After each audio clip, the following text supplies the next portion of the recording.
Okay, welcome to week 4 for second semester. And now we're going to embark on setting up a complete upper denture against a complete lower denture. We have last semester completed the full upper against the natural lower. And we talked briefly about group function versus canine guided occlusion. And now we need to kind of create the group function with the lower denture incorporated. Many ways to set up the denture teeth. This is not the only way, although this class is intended for dental technicians. So dental technicians are, let's say, faced with other challenges than, let's say, the clinician, prosthodontist, or denturist, which has more clinical control of the information that they'll have to move forward to do the denture setup. In an ideal world, it would be nice for the maxillary occlusion rim to be contoured to the patient's labial contour with the midline, canine, and smile line marked. Unfortunately, in the dentistry here in Ontario, it seems, I'm just generalizing now, that we're lacking that kind of occlusion rim expertise or philosophy. So I'm forced to give a different version of denture setup, which will be easier. Regardless of which procedure we're going to do, the result is the same. The result should always be the same. I think in earlier days, it's propagated the Epf Technique, which is the aesthetics phonetics function, where we'd have set up the upper teeth. But one thing forgotten is that that system required 2 occlusion rims. One is the aesthetic control base, and one recording with the ball tracer for centric relation. And then the aesthetic control base was the setup rim. And then we pick and choose what we want to use clinically and just make one occlusion rim on one alginate impression, hopefully a good one, not even a final impression, border molded, with the attached and detached mucosa well outlined. Again, I'm just generalizing, but I need to give some direction for dental technicians to move forward when faced with challenges in the workplace. A surefire method. It is the same result, again, like I said, but this is meant for the dental laboratory to expedite and have success. The last thing we want in a dental laboratory is resets. And resets are the result of improper occlusion rim registration appointment.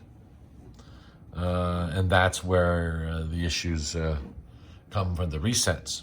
So the first thing we need to do, and now let's catch up with our case here. We've mounted it in centric relation with occlusion rims. They're not on the screen right now. The occlusion rims I've taken out. On those occlusion rims, I marked midline. Now, I didn't have a chance to adjust everyone's occlusion rim to what I believe the labial contour to be. So some people's occlusion rims were way off the ridge, way outside the land area. Some had lingual version maxillary rims, which would look like a class 3. And some were labial version more than 10 degrees out here, which would look like a class 2. We're hoping to set this up in class 1 relationship occlusion. So regardless of what your occlusion rims are, let's just put them aside for now. Let's start with model analysis. And this you must have on your models, or else you have no direction. I'm going to outline the retromolar pad. The retromolar pad remains constant. It doesn't atrophy lingually, labially, or buccally. It remains constant. It has a little bit of a pear shape to it, and we can't outline exactly the retromolar pad, but I think we can identify that I've got 90% of the retromolar pad in those circles. I must mark the midline of the ridge. If you have a hard time visualizing midline, this would be the height or the crest of the ridge. I have a ruler where I can kind of take an average, because some ridges are angled. The maxillary lingual cusps will be our stamp cusps generally. And this needs to direct the forces of occlusion down the long axis or down the line of the ridge. So I've got a mark here at the distal. You could, I guess, if you wished, draw the line on the ridge completely. Why not? I think it'll be better visual. And I'm not using the ruler per se. I'm using the ruler to guide my eye to my pencil. We can zoom in if we want, if that's a little faint. Trying to adjust some lighting here. Again, I'm marking it on the land area of the model. This one's a bit more of an angle.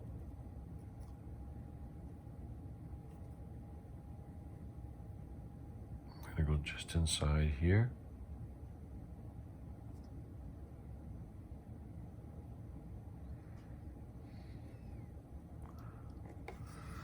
So we have the two ridge lines, the height of the lower ridge, the lower teeth, the central fossa will sit on the lower ridge. The lower anterior teeth cannot go outside the lower anterior ridge. The mandible shrinks or atrophies vertically straight down, where the upper would be up and in. So I would think that the edge of the lower ridge would be the labial extent of my lower anteriors. I cannot go past this neutral zone. Once I go outside the neutral zone, then I'm running a risk that I'm engaging in the facial muscles. We've got the mentalis, rhizoris, orbicularis, the anterior, and we don't want to dislodge the denture. It can't be outside the neutral zone. The lower lip will retract and then lift the denture up, just like the myohyoid group of muscles here underneath the dorsal of the tongue would lift the denture up. So there's neutral zones of where this denture is going to be.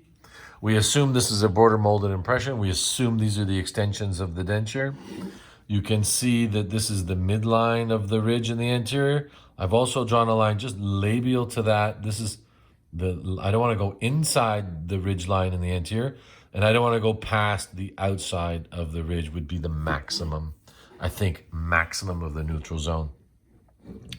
And I think that's enough anatomy structures marked on the lower. If you've got any undercuts, internal oblique ridges, I guess you could outline those if they're here, or any sharp buccal shelves. And we're going to move now to the maxilla.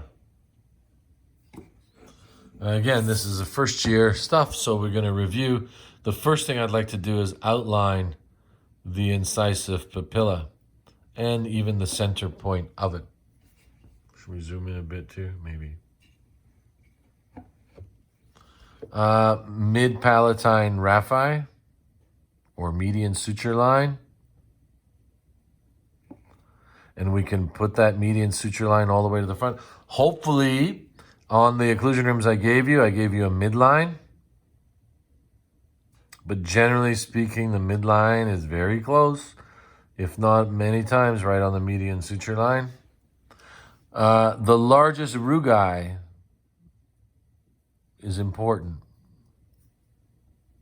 The largest rugae is generally where my eye teeth are going to be if we took averages. I've marked the largest rugae, I've extended that forward, and we've got some eye teeth here.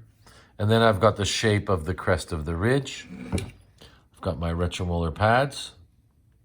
Excuse me, tuberosities. I need to review my anatomy. Tuberosity. Sometimes these tuberosities are fibrous, mobile. Sometimes they have clefts, little fistulas from ill-fitting dentures.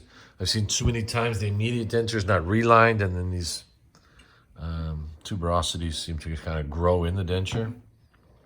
And then I'm going to mark the junction of the hard and soft palate, which is generally just anterior to the palatine fovea, which are not on this model, but I know it's guesstimation. And then I'm going to outline my post-dam that I will incorporate after my wax up. before processing. I don't usually incorporate the post-dam in the try-in or the occlusion rim.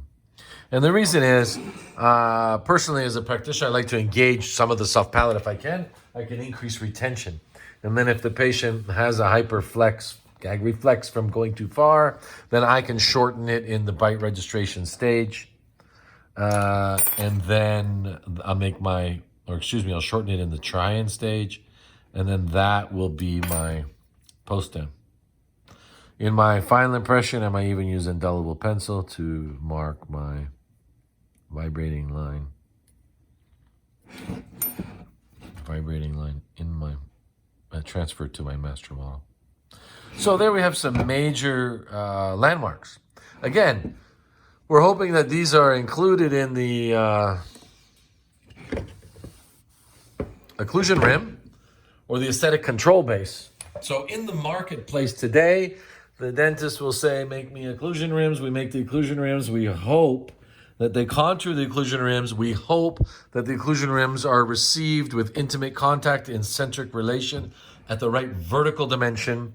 So we can mount the right vertical, and then hopefully it'll give us direction on existing dentures. The existing dentures of the patients is important, so we know the change that we're making.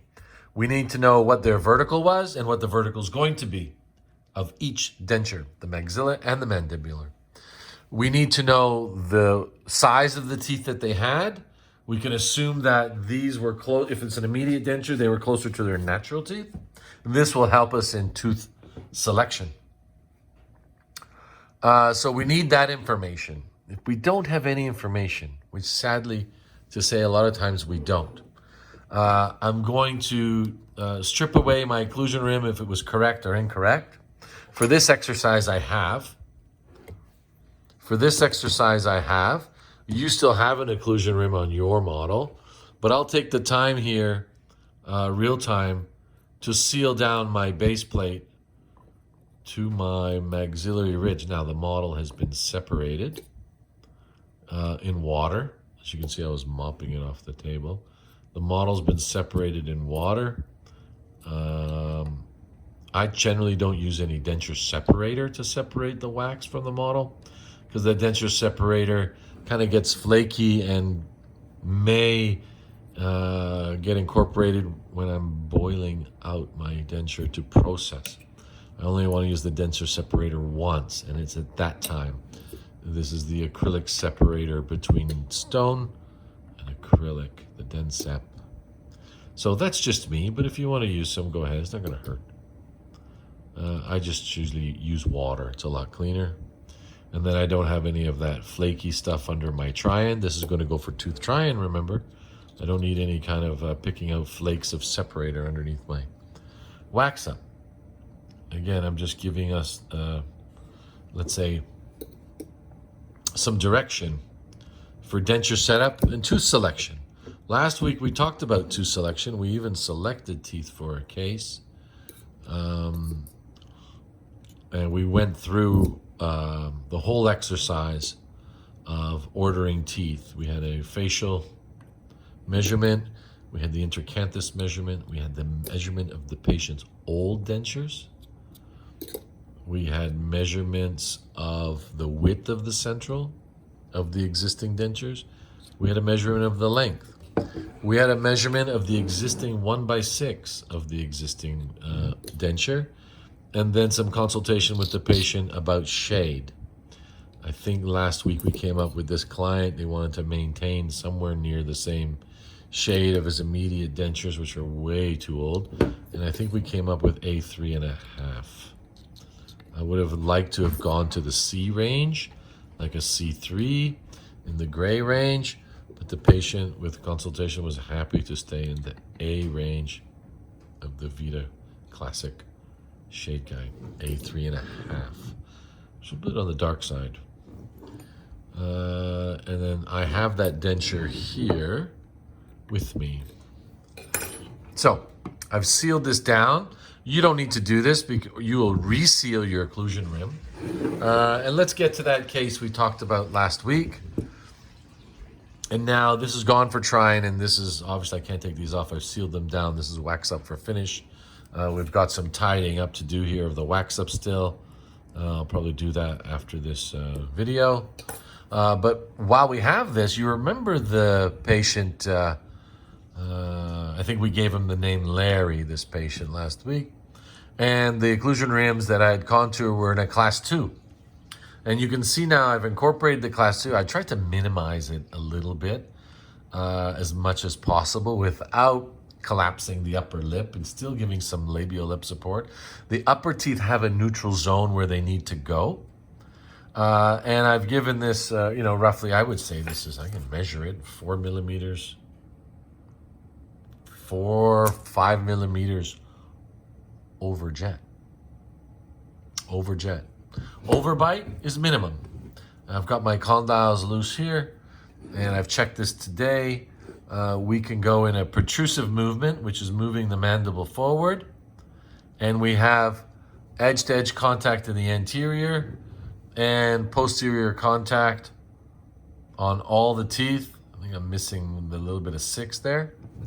And then, oops, I apologize. On this side here, we go to protrusive movement, and we have contact. Even the canine touches the lower 4. This is a smooth transition. There's no jumping, bumping, or tripping of the dentures. We can go in a lateral excursion, which we need to talk about. And we have contact here. I've got to adjust this number 5, it looks like. It's missing a contact. And then as well here on the second quadrant. Need to adjust the canine of the lower. It seems to be hitting just a little heavy here. So protrusive, the patient now in a class 2, you might say, well, how can they eat like this? They're going to move the lower jaw forward. Class 2 patients have this phenomenon. They can move even past it forward. Bite here, bring it back, and the chewing cycle is here. Forward, bite, back, no tripping of the dentures and chewing. So we're going to process this one here for Larry. That looked actually very good clinically. So I had occlusion rims, though, that I had shaped and taken the correct vertical dimension for Larry. Now, let's say we're back in the lab here, and we don't have all the information. We have an occlusion rim, yes. You have an occlusion rim. But I want to give you some average values that we can use to set up the teeth, which we're going to do today. Usually the plane of occlusion is 2/3 retromolar pad is the average. So for our first case, since we don't have really a clinical standard, we didn't take it from a patient, but I did try to adjust your occlusion rims to 2/3 retromolar pad. 1, 2. If I divide the retromolar pad into thirds, 2/3 I'll mark over to the land area, and this will be my plane of occlusion parallel to the ridge. 2/3 retromolar pad. Now again, these are just averages, I caution, okay? This is not for every client. But when we don't have the correct information, if we are way above the model or way below it and we have no information at all, which sometimes in the dental laboratory we have, then we must go with some averages, and 9 times out of 10 it's going to work out. We also have this contour of the rim that wasn't contoured. Maybe we made it too far out, we made it too far in, or if the dentist returns the occlusion rim the same way I sent it out, I'm a little skeptical that it's correct. So we can take some averages from the midpoint of the papilla to the labial surface of the anterior teeth is, I would say, between 4 and 8 millimeters. Less for a male, because there's less atrophy for a male, depending on the age of the patient too, and more for a female, more atrophy, meaning this comes in and down more for a female. So therefore, theoretically, our anterior teeth for the female would be further labial. So that helps us if it's male or female. This patient here, we're gonna just call it in between. So we'll just say 5 or 6, 7, 6 millimeters. I'm giving you a lot of freedom. It's our first case. Let's leave it at 6. So if I took 6 millimeters from the midline of the papilla, would be the labial contour extent of my anterior teeth. If I didn't have teeth to select, I could measure from canine, which was largest rugae to largest rugae for the anterior 6.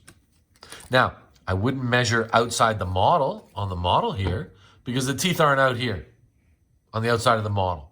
The teeth are just inside the land area, 95 times out of 100, just inside the land area at an angulation. So if you look down, hopefully I got it on the right angle, that the labial aspect of these anterior teeth is just inside the land area. If you're looking down occlusally and cannot see the land area of the maxillary model, then your teeth are too far out. If you see, well, the front of the incisive papilla, your teeth are too far in. There is a little bit of give here, a millimeter here and there, but I'm going to say roughly 6 millimeters for our first case. So, at what plane of occlusion? 2/3 retromolar pad. Now, I don't have the occlusion rim in place because we'll use a flat plane here to set up our anterior teeth. At 2/3 retromolar pad, I've lined this up with the red lines on the outside of the model. And I need to lute this in place. This is a thermoplastic base plate, probably the worst thing to use as a plate because it is a little bit flexible if it gets heated up. We've ordered some of these excellent Colbeck dental planes for you, but the supply chain issues of our pandemic has slowed things down, but they're coming, rest assured, for a second year where we're going to be doing many, many sets of dentures. We've got class 1, class 2, class 3, 0 degree, lingualized occlusion, and then back to class 1 again. So many dentures start to finish in second year. And then in third year, even the implant retained dentures. So, I mean, I think our program is shaping up. A little bit sketchy here at the beginning because we're beginners, but we got to start somewhere.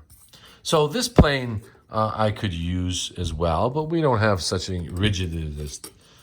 So I'm going to give everyone a thermoplastic base plate. Don't overheat it, whatever you do, because it's going to lose shape. But let's try it as a plane of occlusion holder.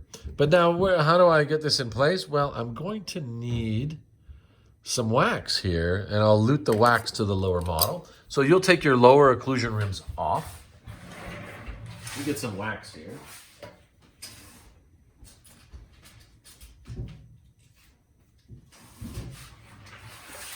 And I'm going to maybe create 3 sections of wax, maybe in the molar area.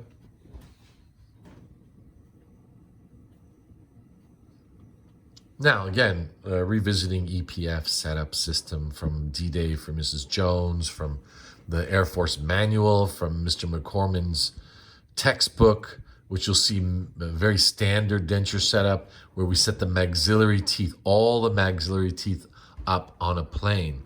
But in order to do so, we must have the labial contour of the bite block contoured correctly and then transferring the ridge line below. We don't have that, nor do we get that in the workplace too often. I'm going to put a little, let's say, ball of wax here. I've got this camera phone in my way, but I think I'll manage. Let's playing with the wax here. Put one there. Maybe one over here. It really wants to behave, eh?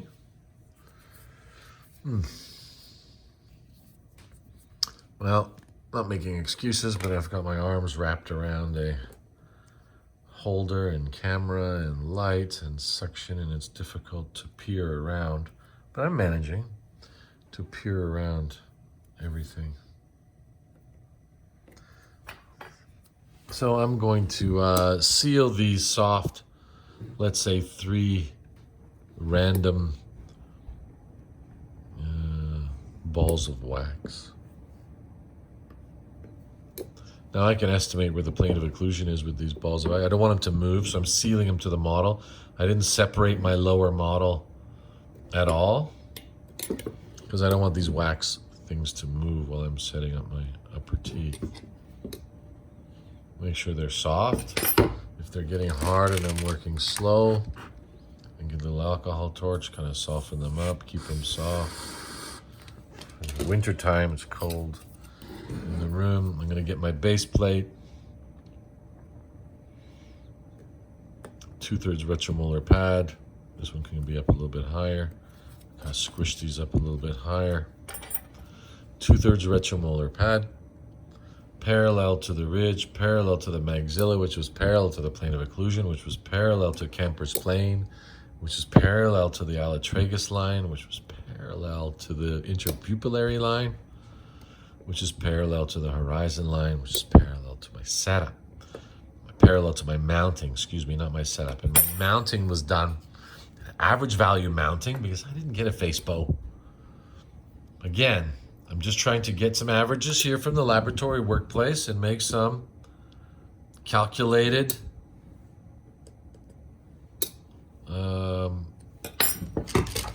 guesstimations. Average value mounting, Bonwell's triangle, in a semi-adjustable articulator. Bonwell's triangle is 110 intercondylar distance to this midline of the centrals. This is the average. If I put it on the line, then I've got the average Balkwell angle, 26, I think it was. We'll revisit again when we make our mounting jigs for next semester. And then I'm gonna lute this. Don't heat up the base plate because it'll get soft. The thermoplastic base plate. It's thermoplastic. Probably the worst thing to use, but hey. And as you can see here now, it's pretty parallel. 2/3 Retromolar Pad. I've given you lots of room. And now you can center this a little bit better. Okay, why don't I, instead of telling you that you should? Yeah, typical instructor, right? You can. We can even cut it if we want it a little bit rounder. We can cut it if it's interfering with your pin. We can cut it. You can take a pencil here, and then we can cut it around, trim it around. But for video purposes, tape here. We'll keep moving. And I've exposed the incisive papilla on my base plate because the incisive papilla may be mobile, easy to relieve in a bite registration or tooth trying. Also, I've got it exposed. I can measure 5 millimeters.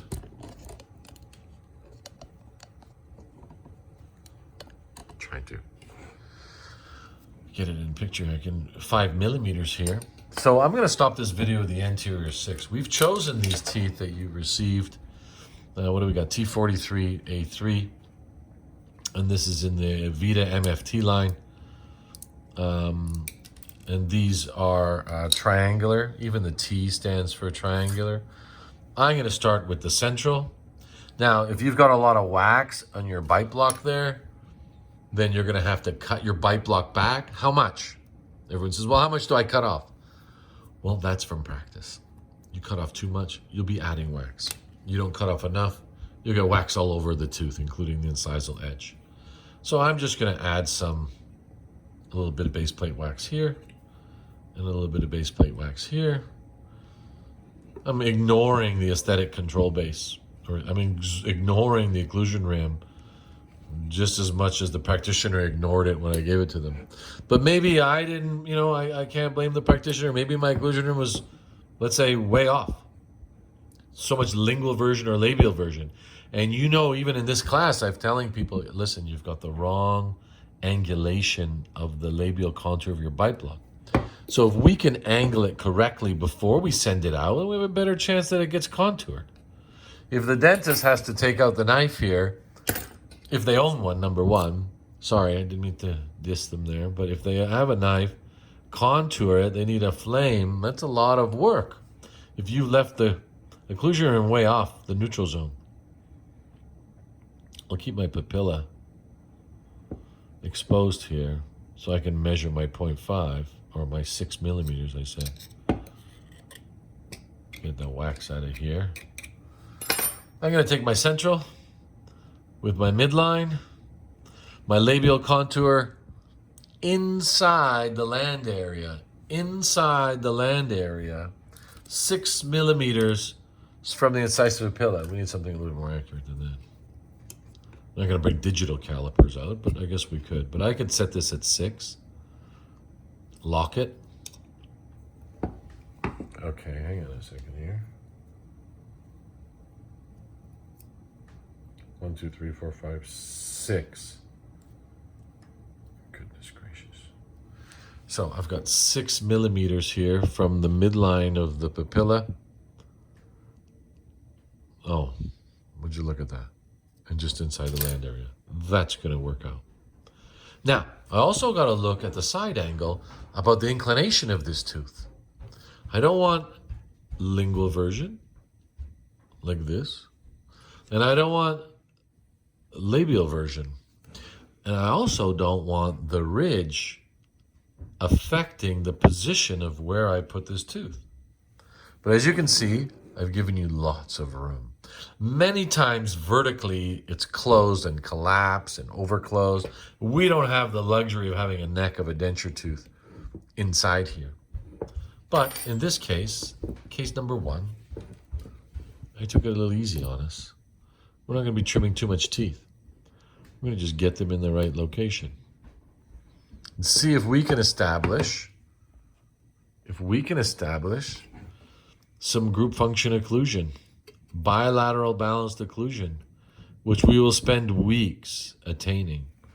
Ideally, in the marketplace, 2 hours set up and wax up, maximum, for bilateral balanced occlusion, assuming everything is mounted and everything.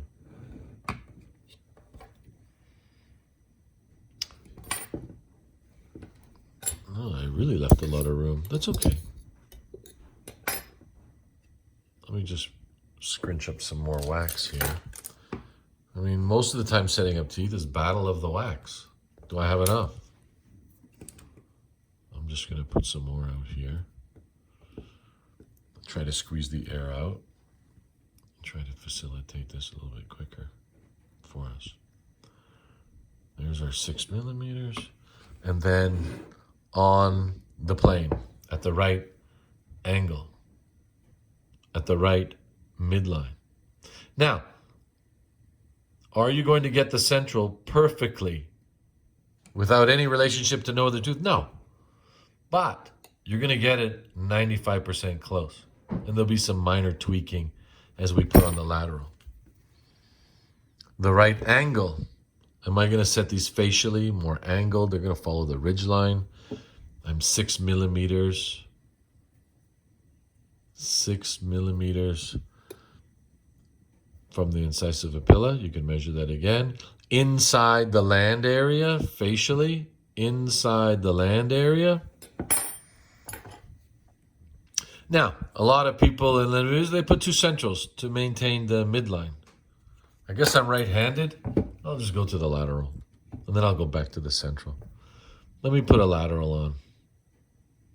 Eventually, I'm going to have this wax all molten here. I'm going to probably do all 6 at once, a little bit, adjusting them, but I'm going to get them very close. In line, above the plane. The lateral is slightly raised above the plane. Obviously, the older we are, the less above. The more female, the more rotated. No diastemas, please. And now I'll move to the other central.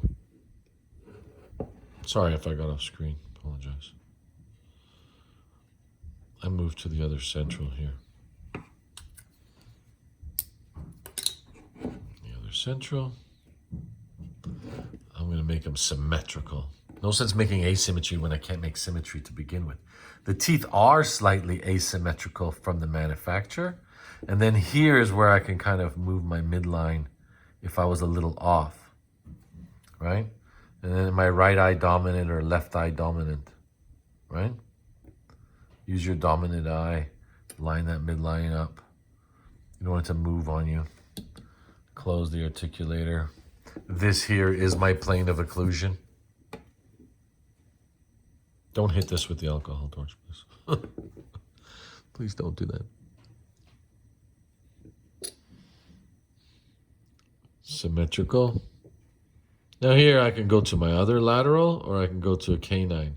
I'll probably go to the canine and then try to match that up on the other side.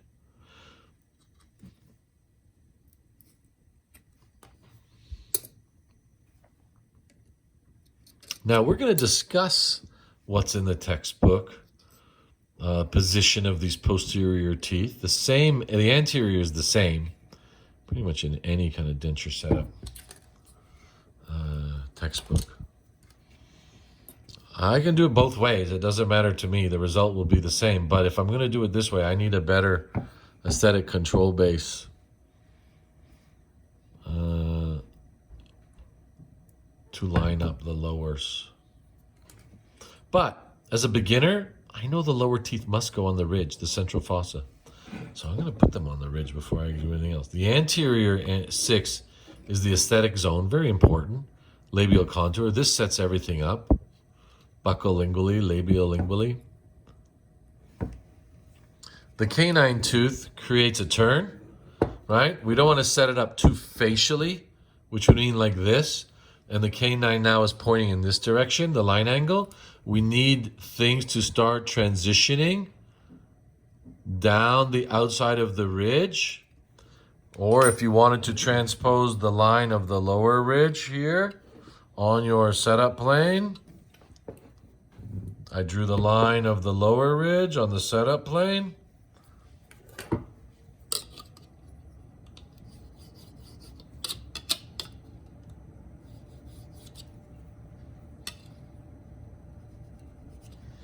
Then I'm going to go just down the outside of this ridge because the buccal cusp, lingual cusp will most likely be on that load line there. So I need to kind of start to make the turn. Again, there is some slight room in the neutral zone to make this arc or turn, but it cannot transition abruptly. You know, I can't go central, lateral, facial, and then turn the canine on an angle like this. There needs to be some harmonious evolution to the rotation of these teeth, or the arc. Again, it's going to follow the ridge. We are assuming now by average that this ridge has resorbed lingually and occlusally. I'm going to fill in some wax now to kind of manage my shrinkage. I'm not waxing up yet, but I know I'm going to, so I might as well add some here. Canine eminence. No sense leaving it empty. Now you'll have some left over from your occlusion rim that we're using your occlusion rims to do this setup, or that will execute the beginner wax volume of your setup. Hope that makes sense. Okay, as you can see, I'm playing around with wax more than setting up. I've moved this central. Make sure your midline doesn't change. Make sure your midline doesn't change. I mean, if this pin, do not move this, but for visual, I'll take it out of the way. I'm gonna be really careful not to smash this down because it's resting on those teeth in soft wax. I don't want to change the vertical dimension, but I just took it out of the way so you can see. Actually, I'm gonna put it back down at 0. Don't want to change that. 0 is where I mounted it at. And then I'll take it off at the end so you can see a little bit closer. You can use the accessory of an alcohol torch if your wax here has gotten a little bit hard, keeping everything kind of in motion. I'm going to be going back and softening up the other ones in case I need to tweak them over a bit. Adjust. Line angle is important. What's the line angle? You know what? Line angle, meaning this line angle is obviously distal incline. This is not correct. Again, we cannot have mesial incline. We're going to try to set up standard. We're straight up and down and then slightly laid off as we get off the center line. The centrals are more straight up and down, like mildly laid off, depending on the mold of the tooth. Will accentuate this line angle. If they're tapered, square, or ovoid, will change visually this kind of line angle. These ones pretty much incorporate it with the incisal edge flat to the occlusal plane. You'll get the right line angle. So now, eye tooth comes in play. Off the screen again. Perfect. The eye teeth laid off more distals. You can see the angle of my spatula, not straight up and down, laid off. Now you're going to work at different laboratories. We'll say, hey, our laboratory, we stand them straight up and down. Then you're going to do so. But this is school, so you should be able to do anything. You should be able to adapt to any situation. Now look at this canine, how sharp point it is. Very few seniors, if not pre-seniors, have this sharp point on the canine, because the denture teeth are made for different circumstances, like partial dentures. I'll probably go in, I don't know, bad habit maybe. I'm going to take the tip off just slightly, and then I'm going to lay that flat on the plane. So more of a flat edge of that canine there. And as well here, I'm going to take just gently, don't be aggressive, the tip. I'm going to wear it off, assuming this patient was suffering from bruxism and canine-guided occlusion. I think I'm okay with this as a starting point. Midline's on. Let me add some wax. And then I'll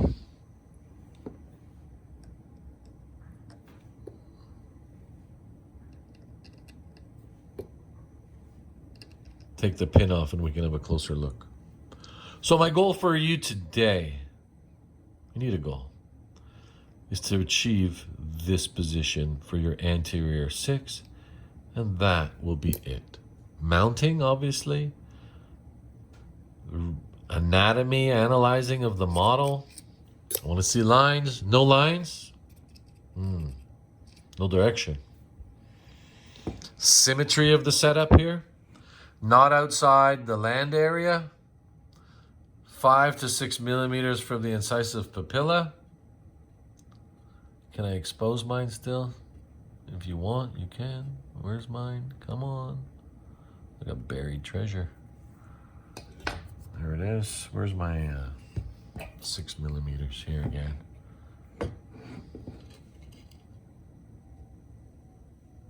No, so it must be further up. I'm just doing this for illustrative purposes. Did I scratch it off? No, it's right there. There's the midline. 5 to 6. I'm a little bit too much. Now that I see that. And I'm going to bring them in slightly then if I'm a little bit too much. How hard is that? It's very easy when the wax is a little bit soft. That's the left side. That's the right side. And this may be a good thing that it happened. Just to say that, you know what, I've spent all that time putting it in place. I'm not married to it. It's very easy to move things. It's not like set it, forget it. It's not the Ronson cooker of denture setup. I'm just slapping them in there and saying, yeah, that's it. I've put it in. I've spent my 4 minutes of time. It's over. I'm not investing. It's ongoing. Now I'm going to check every angle. Look at here. I've lost my line angle when I move that in. I've lost this one off the plane. Check my midline. Did I lose my midline? No. Did I lose some symmetry? If you have the teeth covered with wax, you will not be able to see your line angle. So as you can see, I'm kind of clearing the gingival margins. If you compound the facial of your teeth with wax, then you won't be able to visually see your setup, how you're doing. And as well as it's going to be difficult, your wax up stage for trying, because you've got wax all over the teeth. Laterals are off the plane, central's on the plane, canine's on the plane, canine's more laid off, symmetrical, symmetry, 5 to 6, inside the land area. I come in a little bit more. I'm still not satisfied with this left side. I don't know what happened. Maybe when I took that pin off, I pushed a little bit hard. I'm going to check the side angle for my angulation of the teeth, where I've kind of moved them in. I'm going to put the necks in. And now, I don't want the necks way in. I'll just do an example. And you can see my central. The neck is way in. And then this one is not. The necks must be at the same emergence angle from the denture base. The necks are the same, the necks of the teeth. The tooth emerges from the denture base at the same angulation. And there we go. I think I'm okay with this. And I'm going to wax now everything up here. Seal my little poking of the wax back here. Maybe for yours you can leave it exposed so I can check it, but I won't need to. I think I can see visually where they are. And then be prepared. They're too far out, they're too far in. And then be prepared for frustration. And you say, well, they're too out, they're far too out, according to who? Well, according to me. And then fortunately or unfortunately, I'm all you got as a guide. And then in your dental technology careers and journeys, you'll find many guides, whether they're permanent, temporary, whether it's just for a weekend at a trade show or a course that you've signed up for, a postgraduate course. Then you will take from those technicians and kind of make it your own. And then it's got to make sense. I know if you're just inside the land area, I know if it's 5 millimeters or for a male or 4 to 5, that I'm going to be in a very, I got two guides to go by. I know that I'm going to be very close because so I don't have to worry. I should worry, but I'm feeling more confident, let's say, about the dentist's lack of contour of the aesthetic control base occlusion rim. Their lack of contour is like, yeah, set up the teeth. That's fine. We have experience. We should know where they go. Is this exactly where they go? No. But it's an educated guess and a very good one. And I think I have data that can support many dentures that have done this way, that are in appropriate or acceptable labial position. I'm still playing around with Mr. Lateral here. Everything wants to go out from me a little bit, but I'm going to persevere. I'm going to persevere. It'd be nice if it behaved the first time. And there we have it. So, I'm okay with this. I may change things now a little bit. Seems like I've drifted over a bit. I'm going to play around with it over and over until I'm 100% satisfied with the location. And then we'll discuss the lower anterior guidance. Thank you.